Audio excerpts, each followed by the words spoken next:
Hello friends, ഇന്ന് നമുക്കൊരു carrot mango pickle ഉണ്ടാക്കാം. അതിനായിട്ട് ആദ്യം എണ്ണ ചൂടാക്കിയതിന് ശേഷം അതിലേക്ക് കടുകും ഉലുവയും കൂടെ ഇടുക. അതിനുശേഷം അത് പൊട്ടിയതിന് ശേഷം നമുക്ക് അതിലേക്ക് കറിവേപ്പിലയും വറ്റൽമുളക് അല്ലെങ്കിൽ പച്ചമുളക് ആഡ് ചെയ്യാം. അത് കഴിഞ്ഞ് അതിലേക്ക് ഇഞ്ചിയും വെളുത്തുള്ളിയും നീളത്തിൽ അരിഞ്ഞത് ചേർക്കുക. എന്നിട്ട് അതൊന്ന് വഴണ്ട് കഴിഞ്ഞിട്ട് അതിലേക്ക് ഇത്തിരി മഞ്ഞൾപ്പൊടി ഇടണം. ഞാൻ കുറച്ച് ഇട്ടിട്ടുള്ളൂ, ഒരു പിഞ്ച് ഇട്ടിട്ടുണ്ട്.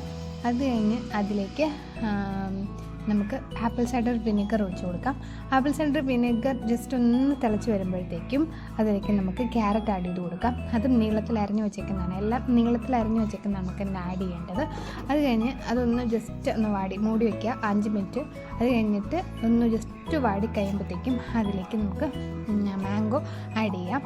അത് കഴിഞ്ഞ് ജസ്റ്റ് ഒന്ന് ചെറുതായിട്ടൊന്ന് മൂടി വയ്ക്കുക 1 മിനിറ്റ് 2 മിനിറ്റ്. അത് കഴിഞ്ഞ് കഴിയുമ്പോഴത്തേക്കും നമുക്ക് ഓപ്പൺ ചെയ്യാം. അപ്പോൾ അതിലേക്ക് ഉപ്പും ഇച്ചിരി പഞ്ചസാര ഇട്ട് കൊടുക്കുക, ജസ്റ്റ് ഒന്ന് ബാലൻസ് ചെയ്യാൻ വേണ്ടി. എല്ലാ പുളിക്കും ഉപ്പും എല്ലാം കൂടി ഒന്ന് ബാലൻസ് ആക്കാൻ വേണ്ടിയാണ് ഞാൻ ഇട്ടേക്കുന്നത്. അത് ഒത്തിരി വെന്ത് പോകാൻ പാടില്ല, ഒന്ന് കടിച്ചൊടിച്ച് നിൽക്കുന്ന രീതിയിലാണ് ഇത് നമുക്ക് നിർത്തേണ്ടത്. അത്രയേ ഉള്ളൂ. വളരെ സിമ്പിളായിട്ട് നമുക്ക് ഉണ്ടാക്കാൻ പറ്റുന്ന ഒരു അച്ചാറാണിത്.